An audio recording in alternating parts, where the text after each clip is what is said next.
और फिर ऐसा संयमित मन उसको इतना सुख देता, इतनी शांति, इतनी निश्चिंतता, इतनी निर्भयता देता है कि कोई इसके समान सुखी हो ही नहीं सकता।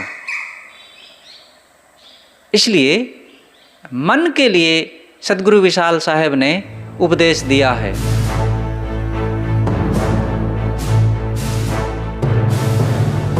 वर्तमान में जो चर्चा चल रही है सद्गुरु श्री विशाल साहेब जी द्वारा रचित नवनियम पर। सद्गुरु विशाल साहेब एक मनोवैज्ञानिक थे। उन्होंने मन पर ही साधना किया है जीवन भर। मन को देखा, परखा, समझा और अच्छी तरह से उन्होंने मन को पहचाना। और मन की जो चालबाजियां हैं उन सब को त्याग करके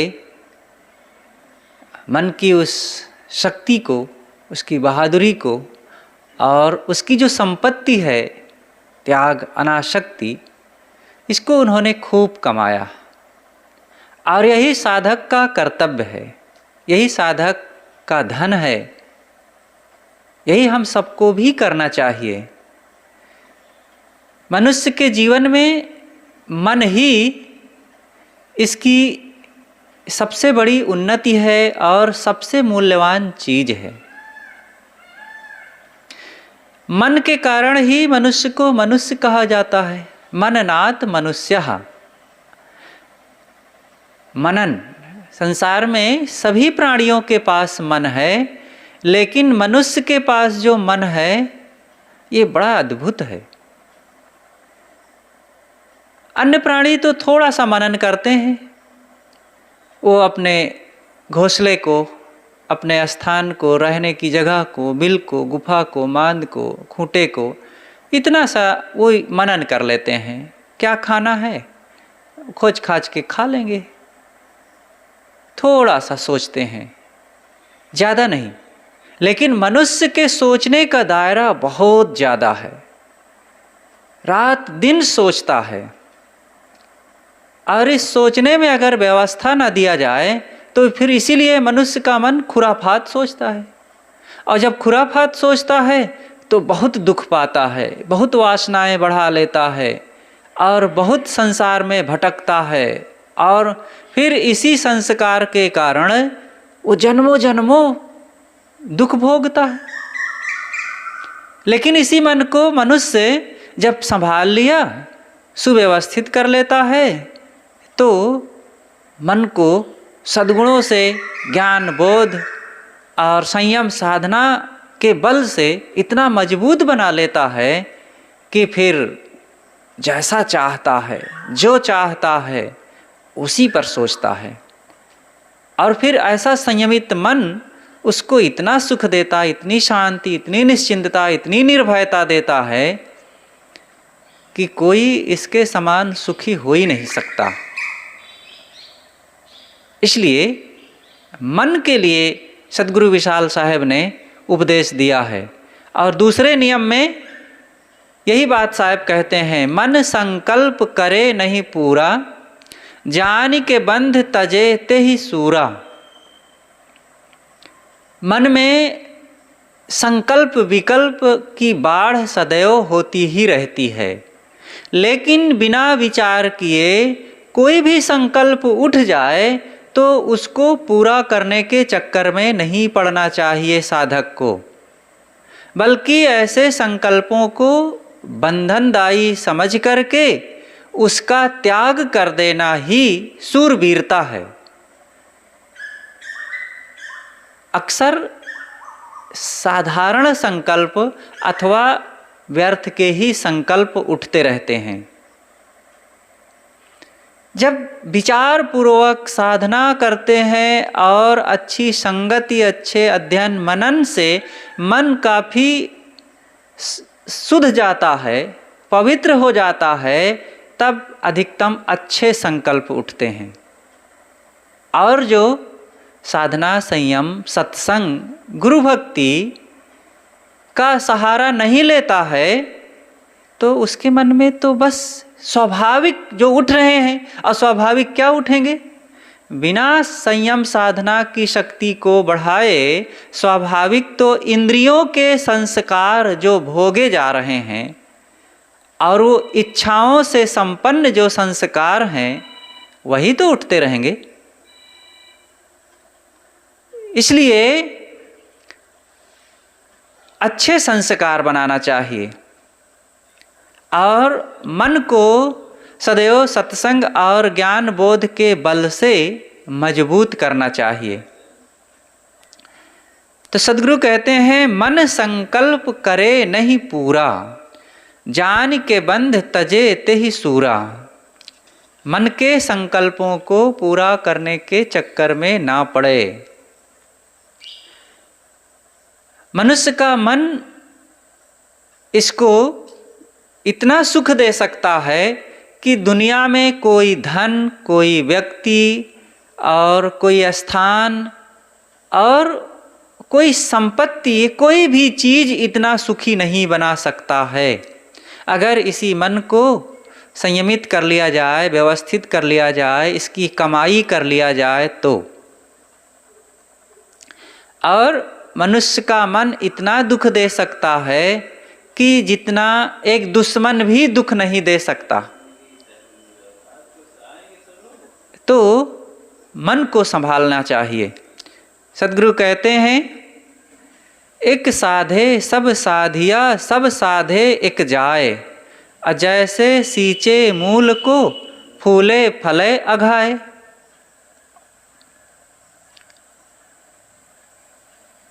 साहब कहते हैं कि यह मन को साधो। जिसने मन को साध लिया उसने दुनिया को बस में कर लिया, और जिसका मन नियंत्रित नहीं है तो उसके पास क्या है? वो दुख केवल पाता है, हरदम चिंता में डूबा रहता है, भयभीत रहता है, क्योंकि मन अव्यवस्थित सदैव सोचवाएगा, करवाएगा और इंद्रियों को इधर उधर चंचल करेगा तो दुख ही दुख तो मिलेगा। सद्गुरु कबीर ने मन की साधना को बहुत मजबूत किया है और ये इसके लिए एक बहुत महत्वपूर्ण साखी सद्गुरु कबीर ने कहा है, एक साधे सब साधिया, सब साधे एक जाए, जैसे सींचे मूल को फूले फले अघाए। एक मन को साध लेने से सब कुछ सध गया हुआ हो जाता है, और एक मन को अगर न साधा जाए, मन को न ठीक किया जाए तो सब खराब हो जाता है, सब बिगड़ जाता है, क्योंकि मन से ही सब कुछ किया जाता है। और मन हमारा संकल्पों विकल्पों का संग्रहालय है। ये मन ऐसी चीज है, इसमें रात दिन कुछ का कुछ सोचते रहने का, कुछ विचार करने का और कुछ पकड़ने, छोड़ने, देखने का ये काम होता ही रहता है अंदर में। इसलिए इसी मन को हमें ठीक करने की जरूरत है। नयनन आगे मन बसे, पलक पलक करे दौर, तीन लोक मन भूप है, मन पूजा सब ठौर। सद्गुरु कबीर कहते हैं, नयनन आगे मन बसे, पलक पलक करे दौर। नेत्रों के सामने हमारा मन बसता है। मन कैसे रहता है? जैसे आँखों से देखते हैं हम, क्षण क्षण दृष्टि बदलती रहती है। ये मन जो है, नयनन आगे मन बसे, हमारा मन नेत्रों के सामने से मानो सब समय चलता है। और मन हरदम मन से व्यक्ति सोचता रहता है। नयनन आगे मन बसे, पलक पलक करे दौर।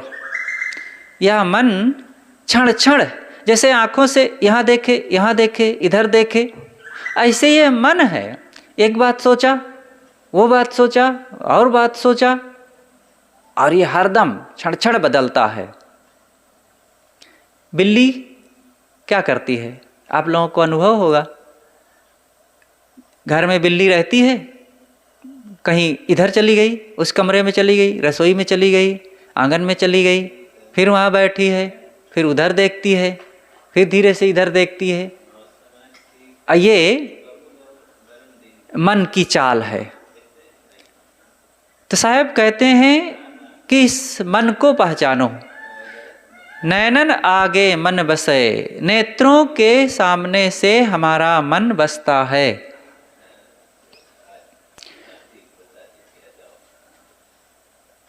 पलक पलक करे दौड़, क्षण क्षण ये दौड़ता रहता है। तीन लोक मन भूप है, मन पूजा सब ठौर। इस संसार में तीनों लोकों में मन ही सबका राजा बना हुआ है। भूप, भूप किसे कहते हैं? राजा को। और तीन लोक मतलब त्रिगुणी जीवों में, संसार के सभी मनुष्यों के जीवन में मन ही इसका राजा बना हुआ है। राजा की जो आज्ञा होती है वही व्यक्ति करता है। ऐसे ही ये मन राजा जो जो आज्ञा देता है वही वही व्यक्ति चाल चलता है, वही वही कर्म करता है। अब राजा अगर व्यवस्थित ना हो, संयत ना हो और उसके जीवन में व्यवस्था, शांति, सद्गुण ना हो तो कौन सी आज्ञा देगा? अब आज कौन सी आज्ञा देता है? यह मन रूपी राजा। साहब कहते हैं कि मन संकल्प करे नहीं पूरा, जान के बंध तजे तेहि सूरा। मन में जो जो संकल्प उठ रहे हैं उन सब को मानते न जाओ। हर संकल्प अच्छे नहीं होते हैं, हर संकल्प कल्याणदायी नहीं होते हैं। तो मन में जो कुछ उठ रहा है वो सबको मान ना लो और उसको अपना ना लो, बल्कि उन्हें बंधनदायी मान करके छोड़ दो। साहब कहते हैं मन संकल्प करे नहीं पूरा, जान के बंध तजे तेहि सूरा। उसको बंधनदायी समझ करके त्याग दो। आगे साहब कहते हैं ये मन हमारा बहुत चंचल है, ये मन बड़ा चंचल है, दिन रात सताता है, मैं कैसे भजन करूं। और आगे मतलब भजन करने के लिए, अरे भजन ही नहीं, व्यवहार का काम करने के लिए भी मन का संयत होना जरूरी है। अगर इसको संयत ना किया जाए तो व्यवहार के काम को भी संपादित नहीं होने देता। हम कहीं भी चल रहे हैं, रास्ते में बाजार मिली, वहाँ नर नारी मिले, चीज़ें मिली, मिठाई की दुकान मिली। अब मन तो कहता है कि हम जलेबी खा लें, पैसा तो नहीं है। अब सोचे कि अब मन कह रहा है चलो, और कहीं कल चले गए, उठा लिए, किसी के रूप रंग को देखे पकड़ लिए, किसी के दुकान में घुस गए, तो क्या होगा? अगर नहीं मन को संभालेंगे, जो जो मन कहता है सब करते जाएं, तो 1 घंटे में कूट कुटम्मस पीट पिटम्मस हो जाएगा।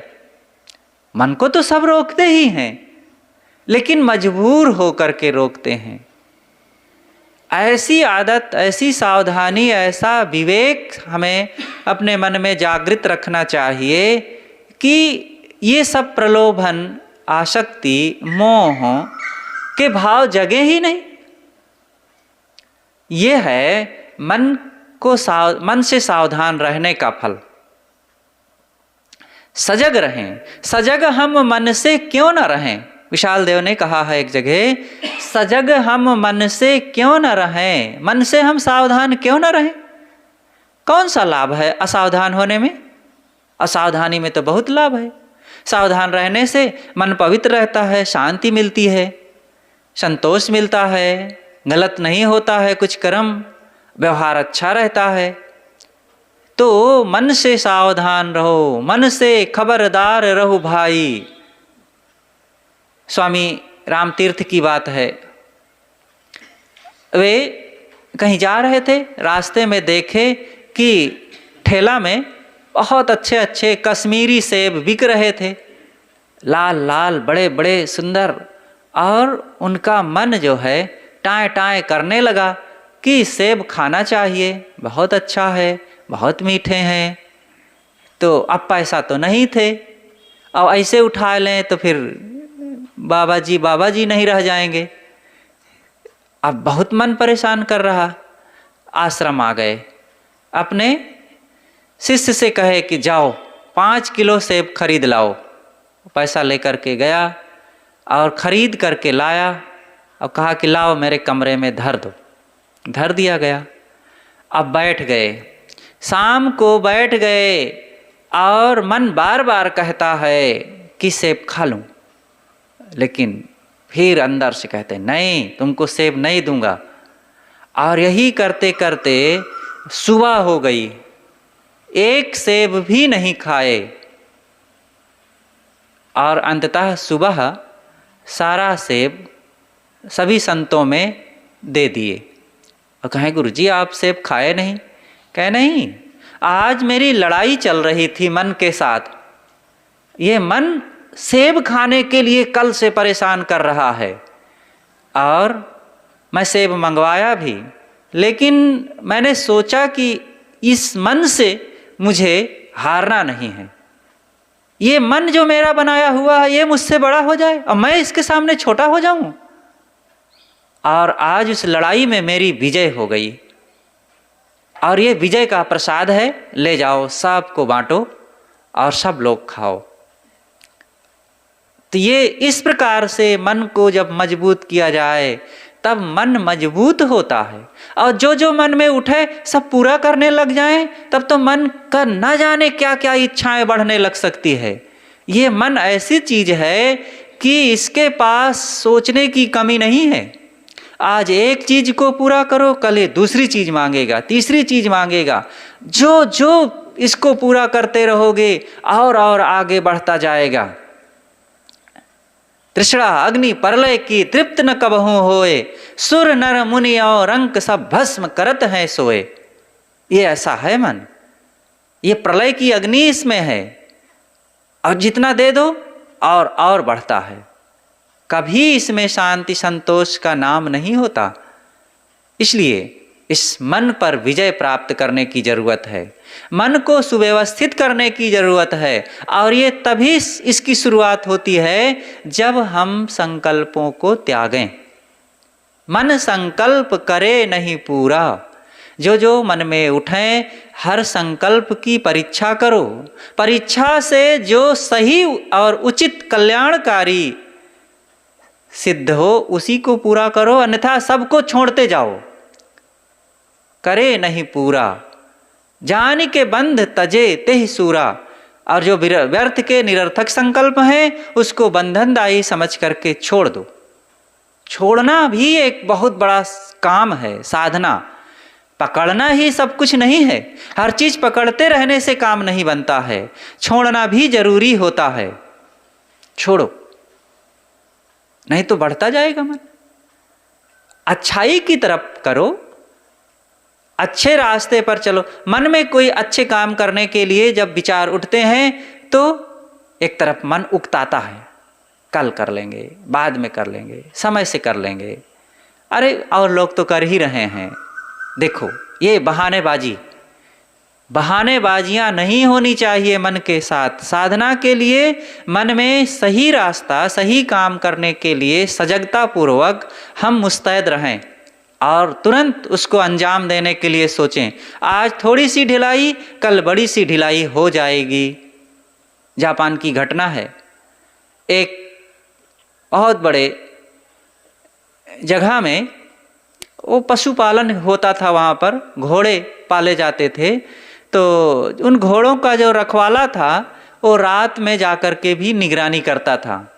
अब वो ज़माना सन 1950 के पहले की बात है, जब रात में वहाँ का अश्वशाला का मालिक गया लालटेन लेकर के घोड़ों को देखने के लिए, और एक जगह रख करके और कुछ काम करने लगा, और करते करते नींद में था, जल्दी से चला गया और सो गया, और लालटेन वहीं छोड़ दिया।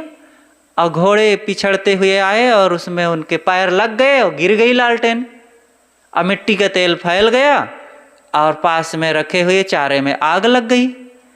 चारे में लग गई तो बहुत विशाल भंडार रखा था चारा का सूखा हुआ, उसमें लग गई, और फिर घर में लग गई। अब वो आग फैलते फैलते वहाँ के बहुत से घोड़े मर गए, और फिर इतना फैल गई आग कि उस नगर के अधिकतम घरों में, मतलब उस नगर का अधिकतम अंश जल गया। हजारों हजारों घर, बहुत बड़ी दुनिया की वो घटना हो गई थी, इतनी बड़ी आग। तो ये थोड़ी सी देखो एक चूक कितने बड़ा दुखद परिणाम ला दी ना। बांध नर्मदा नदी में, सब शायद नर्मदा में है कि और किस में, डैम बंधा हुआ था, और ये सन 1980-85 की बात है। मौरवी क्षेत्र था, शायद दूसरी कोई नदी थी। तो वहाँ पर एक छोटा सा बाल बराबर बांध में दरार आ गई थी, और इंजीनियरों ने देखा, उसको नज़रअंदाज कर दिया और ध्यान नहीं दिए। अब चाहते तो थोड़ा सा एक रोड़ी रख करके, थोड़ा सा मसाला रख करके उसको जाम किया जा सकता था। पानी बढ़ता गया, 2-4 दिन में ज़्यादा बढ़ गया, और बढ़ने लगा तो अब उसके लिए ध्यान देने लगे, और अचानक फट गया वो। अब फट गया जब, तो इतना पानी आ गया, इतना पानी आ गया नगर में, आसपास के क्षेत्रों में, कि लोगों के तीसरे मंजिल पे पानी चढ़ गया। बस्ती में 25 फीट ऊंचे पर तीसरे मंजिल पर पानी चढ़ गया। आप सोचो कितनी तबाही हो गई होगी। ऐसे ही होता है, ये मन ऐसा ही है।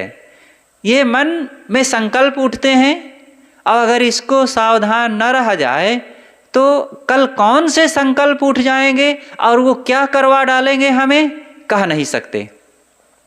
इसलिए मन संकल्प करे नहीं पूरा, सदैव अच्छे काम, अच्छे विचार, अच्छी सोच को अपनाए रखने के लिए प्रयासरत रहना चाहिए, और इसकी परीक्षाओं में सदैव लगे रहें।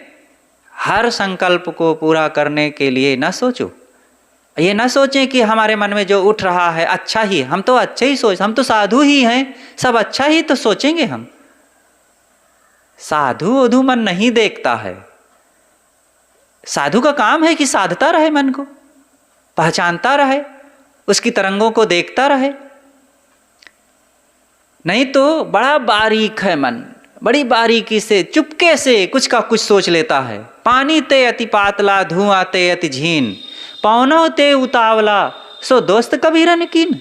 ये कैसा मन है, पानी से पतला, धुआं से भी बारीक है, पवन से भी हल्का है, और ऐसे सूक्ष्म, द्रुतगामी, पारदर्शी, जो आर पार देख भी लेता है, ऐसे मन से तुमने दोस्ती कर रखा है, और उसको बिना संभाले, बिना संयमित किए, और उसी के साथ लगे हो। अच्छी बात है, मन तेज है, योग्य है, बड़ा काम का है, बहुत द्रुत गति से काम करता है, उसको आप अपने अनुकूल बना लो बस। मन को मारना नहीं है, मन को छोड़ना नहीं है, मन से दूर भागना नहीं। कहाँ भाग के जाएंगे, जई हो कौनी ओर, अगिया लागी चारों ओर, जिधर जाएंगे उधर मन साथ में रहेगा। और अगर मन को संभालेंगे नहीं, शुद्ध नहीं करेंगे, इसको संयमित नहीं करेंगे, तो आग लगी हुई मन तो साथ में सदैव रहेगा ही। हम अपने घर को, धन को, परिवार को, चीज़ों को छोड़ के कहीं चले जाएं, लेकिन मन को कहाँ छोड़ के जाएंगे, वो साथ में रहेगा। अंततः भलाई इसी में है कि मन को संयमित किया जाए, मन को व्यवस्थित किया जाए, तब काम बनेगा। नहीं तो ये और बढ़ता ही जाता है। जैसे वो चूहा की घटना याद करें, कहानी याद है सब लोगों को, फिर से मनन करें कि एक महात्मा जी थे, अपनी कुटिया में रहते थे और वहाँ पर एक चूहा आता जाता था। तो महात्मा जी दयालु थे ही, तो उसको कुछ दे दें खाने के लिए, तो खाता पीता घूमता रहता था। एक दिन गांव से एक बिल्ली आ गई और उसने अंदाज़ा लगा लिया कि यहाँ चूहा रहते हैं। और एक दिन चूहा निकला, झपट्टा मारी बिल्ली, अब भाग करके चूहा बिल में घुस गया। अब वो तो परेशान, घबरा गया। समय देख करके फिर महात्मा जी से आकर के चूहा कहता है कि भगवान, ये तो एक नई आफत आ गई, ये बिल्ली आ गई, अब तो मैं निकल नहीं सकता, कुछ घूम नहीं सकता, खा पी नहीं सकता बाहर। ऐसा करें कृपा करके मुझे आप बिल्ली बना दीजिए, तो ये बिल्ली का भय नहीं रह जाएगा। महात्मा जी ने कहा ठीक है भाई, चल तू बिल्ली बन जा। अब वो बिल्ली बन गया। अब बिल्ली बन गया तो बिल्ली से कोई खतरा नहीं, वो भी घूमता टहलता और खाती पीती म्याऊं म्याऊं करती महात्मा के आसपास। एक दिन गांव से एक कुत्ता आ गया और उसने बिल्ली को महात्मा जी के पास देखा तो दौड़ाया जोर से भौंकते हुए, और बिल्ली भाग करके छत पर चढ़ गई। और फिर आकर के महात्मा जी से कहती है, महात्मा जी तो और एक बड़ी आफत आ गई, अब ये कुत्ता मुझे चैन से नहीं रहने देता, ऐसा करें आप मुझे कुत्ता बना दीजिए, तो कुत्ते से भय नहीं रह जाएगा। कहा ठीक है भाई, जा कुत्ता बन जा। तो अब कुत्ता दरवाजे पर पड़ा रहता, खाता पीता मस्त, कोई आता तो भूंक देता और नहीं तो पड़ा रहता, रखवाली करता।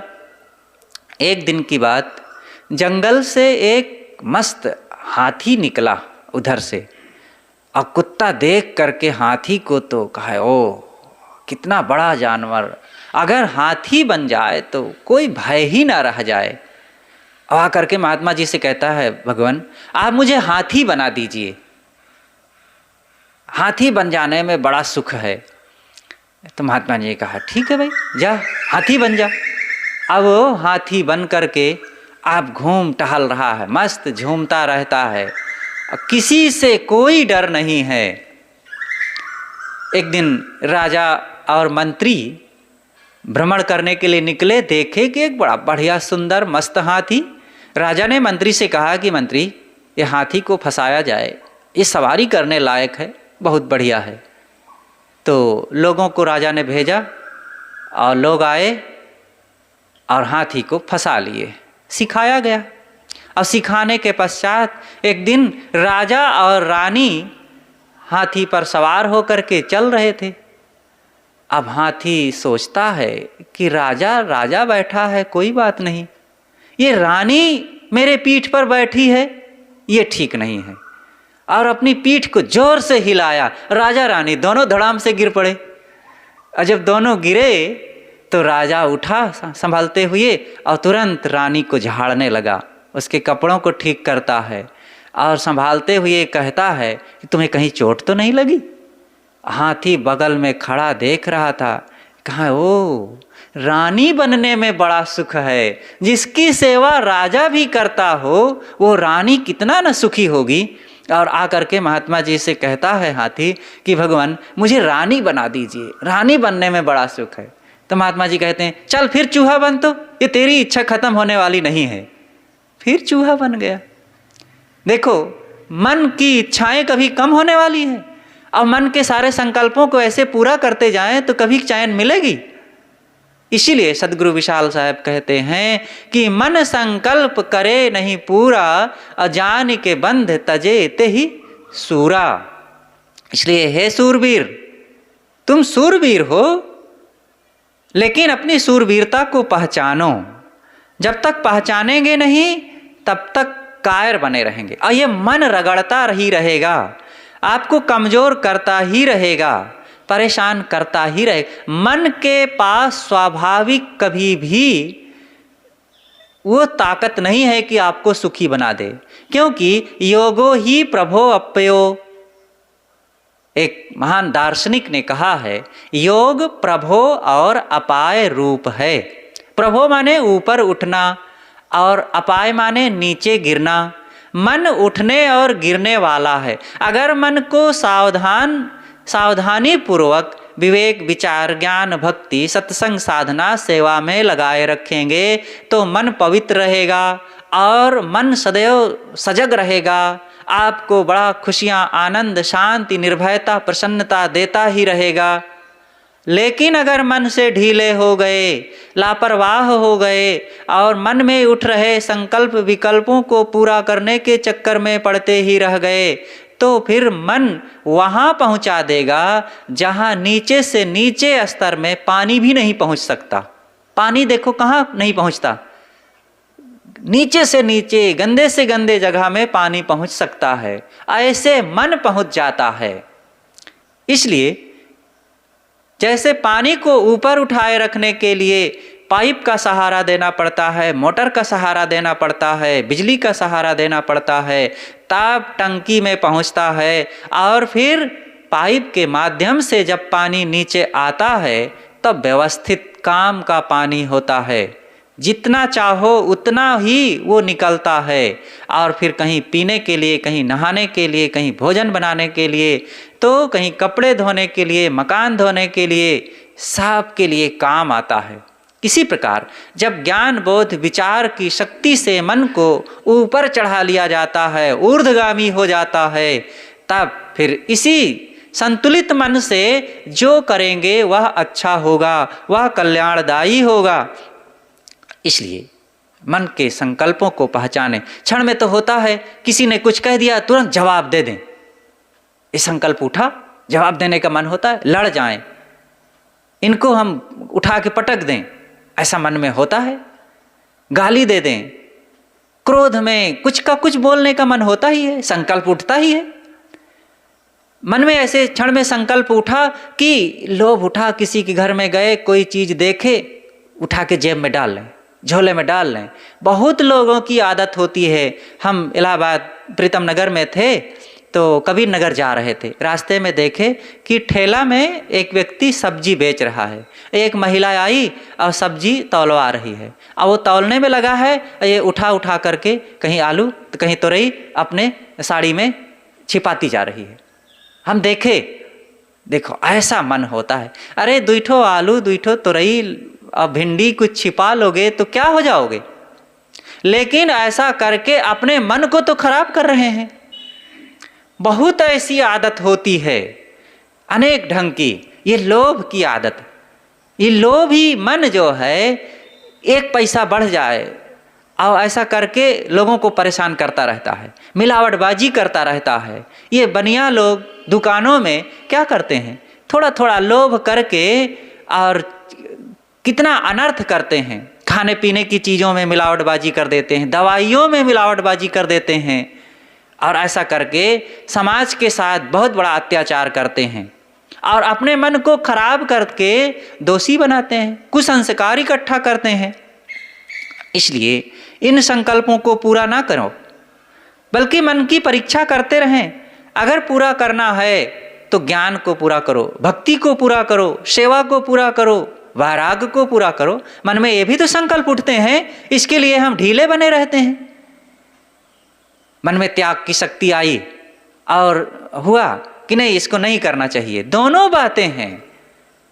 मन में ऐसा होता है कि चलें आज सेवा करना है, ये भी संकल्प उठा, लेकिन इसके लिए ढीले हो गए। और फिर मैं एक मन तुरंत फिट दूसरा बोल पड़ा, कह पड़ा अंदर से, नहीं बाद में कर लेंगे, हाँ ठीक है चलो बाद में कर लेंगे। देखो इसकी बात मान लिए। तो मन की परीक्षा करें, सद्गुणों को अपनाएं। सद्गुणों को ग्रहण करने में कठिनाई होती है, सद्गुणों को धारण करने में साहस, धैर्य, संयम, बल इकट्ठा करना पड़ता है। और ये करें, और ऐसा करने से हमारे पास और वो बढ़ेंगे और बहुत फायदा होगा। क्या फायदा होगा? आपका व्यवहार अच्छा हो जाएगा, आपके मन में शांति रहेगी, और फिर आपसे कोई अनर्थ नहीं होगा तो आपकी बदनामी नहीं होगी। और जब अच्छा ही करते रहेंगे सब जगह तो आपका सम्मान बढ़ जाएगा, अच्छे लोगों में आपकी प्रतिष्ठा हो जाएगी, अपने ही बाल बच्चों में, पति पत्नी में बड़े आदर के पात्र हो जाएंगे। और फिर जब इस प्रकार से सम्मान मिलता रहेगा तो अंदर से बड़ी अच्छी फीलिंग होती रहेगी, और फिर इसी को बढ़ाए रखने के लिए फिर इस सद्गुणों के लिए लोभ जग जाएगा। अगर लोभ करना ही है तो मन में ऐसे संकल्पों को भाव दो, उनको महत्व दो कि ये सद्गुण बढ़ें, मुझे सद्गुण चाहिए, सद्गुणों की संपत्ति इकट्ठी होनी चाहिए। तो सद्गुरु कहते हैं मन संकल्प करे नहीं पूरा, जान के बंध तजे तेहि सूरा। मन में गलत संकल्प ना उठें, ये कोई ऐसी बात नहीं है। गलत संकल्पों का उठना आश्चर्य नहीं है, उठेगा, उठ सकता है, उठता ही है, लेकिन अब आप उसकी परीक्षा करते रहें कि ये गलत है, इसका त्याग करना है। और फिर अच्छे संकल्पों की पहचान करो, और जैसे वे उठते हैं, अच्छी याद आती है, अच्छे विचार उठते हैं, उनको पूरा करने के लिए सोचें। और जब ऐसा करते रहेंगे तो इसी की आदत पड़ जाएगी, अभ्यास हो जाएगा। अभ्यास से कुछ भी किया जा सकता है। देखो ताश के पत्ते, ताश में कितने पत्ते होते हैं? 52 पत्ते ताश में होते हैं, लेकिन 52 पत्तों में से 49 पत्ते तो सामान्य होते हैं, 3 पत्ते विशेष होते हैं, वे मानवाकार होते हैं, लेकिन तीनों अलग अलग होते हैं। लगभग एक समान होते हैं लेकिन फिर भी अलग अलग वे होते हैं। एक बादशाह होता है और एक बेगम होता है और एक गुलाम होता है। तो मुख्य है उसमें बेगम, सेंटर पर। बेगम से जो हार गया, ताश खेलने वाले अगर बेगम से हरा दिए तो हरा दिए, जो हार गया तो वो हो गया गुलाम। और बेगम से जो जीत गया, अगला व्यक्ति जो बेगम से जीत गया वो हो गया बादशाह। हमारे जीवन में भी ऐसे ही है। ये इंद्रियां बेगम हैं, इंद्रियों से अगर हम हार गए, ये इच्छाओं कामनाओं से हार गए तो क्या हो गए? गुलाम, हारे हुए। और हारे हुए को क्या कहते हैं? हारगा हरंता घोरे पर का लत्ता, देहाती में कहते हैं ना। ये बच्चे लोग, हम बचपन में ऐसा कहते थे जब खेलते थे, और जो हार जाए तो उसके सामने यही कहते थे, हारगा हरंता घोरे पर का लत्ता। तो हारने वाला घोरे पर का लत्ता होता है, कचड़ा हो जाता है। अब बेगम से जो हार गया, इंद्रियों से जो हार गया, अपने ही इच्छाओं कामनाओं से जो हार गया, वो घूर बन गया, कचड़ा बनेगा ही, वो दुख पाएगा। लेकिन इन्हीं इंद्रियों से जो जीत गया वो बादशाह है, वो बादशाह, वही राजा है, वही सूरवीर है। तो हम बहादुर बने और मन के संकल्पों में बहे नहीं, बल्कि उसको हानिकारी समझ करके त्याग दें, और अच्छे संकल्पों की परीक्षा करें, उसको कल्याणकारी समझ करके जी जान से मेहनत करके, कठिनाइयाँ सह करके, त्याग वैराग की शक्ति बढ़ाकर उसको और विकसित करें। क्योंकि वही हमारी संपत्ति है, वही हमें सुख और खुशियाँ देने वाला है, वही हमारे जीवन को उज्जवल बनाएगा, वही कल्याण और मुक्ति की तरफ हमें ले जाएगा। इसलिए सद्गुरु विशाल देव जी इस नवनियम में दूसरा नियम बताते हैं कि मन संकल्प करे नहीं पूरा, जान के बंध तजे तेहि सूरा। मन के संकल्पों को पूरा करने के लिए रात दिन ना लगे रहो, उसको पहचानो, और जितने गलत संकल्प उठ रहे हैं, निरर्थक संकल्प उठ रहे हैं, उन सब को त्याग दो। और फिर त्याग देने वाला ही सूरवीर है। बहादुर वह नहीं जो कूदे सागर में हिमालय से, रूप पर जो ना फिसल जाए बहादुर उसे कहते हैं। इंद्रियों से जो ना फिसल जाए बहादुर उसे कहते हैं। तो हिमालय पर्वत से सागर में कूद जाना ये बहादुरी नहीं है। ऐसे बड़े बड़े कलाबाजी दिखाने वाले होते हैं, लेकिन ये सब नहीं है। ये बड़ी बड़ी कलाओं को दिखाने वाले, प्रदर्शन करने वाले अपने ही मन इंद्रियों से ऐसे मुंह के बल गिरते हैं कि बेचारे कोनो कर्म के नहीं रह जाते। और रस्सी पर चलना सरल है, आकाश से ऊपर कूद जाना सरल है, और हाथी को नचा लेना, बाघ को नचा डालना, और सर्प को उंगली गले में पहन लेना, शेर से लड़ जाना, शेर के दांत गिनना, ये सब सरल है, लेकिन अपनी इच्छाओं और अपने मन को पहचान करके इस पर शासन करना और इसको अपने अनुसार रखना, ये बहुत बड़े सूरवीरों का काम है और ये कोई साधक करता है। और सद्गुरु विशाल साहेब जी यही काम करने के लिए कहते हैं। इसलिए हम लोगों को भी इस काम में मजबूती से लगना चाहिए, मन देना चाहिए, समय देना चाहिए और इस पर काम करना चाहिए। जो ऐसा काम करता है फिर वही भूप बनता है, और नहीं तो मन भूप बन जाएगा, राजा बन जाएगा। हम राजा के भी राजा बने, मन हमारा राजा आज तक बना हुआ था, अब उस राजा के राजा बन जाएं तो हो गए महाराजा। एक महात्मा जी एक पेड़ के नीचे बैठे हुए थे, तो एक राजा उधर से निकला, कहा कि आप यहाँ कौन बैठे हैं? तो महात्मा जी ने उनसे पूछ लिया आप कौन है? कहा देखते नहीं मैं राजा हूँ। तो महात्मा जी ने कहा देखते नहीं मैं महाराजा हूँ। तो राजा कहता है एक चिथड़ा पहने जमीन पर बैठे हैं, अपने को महाराजा मान रहे हैं।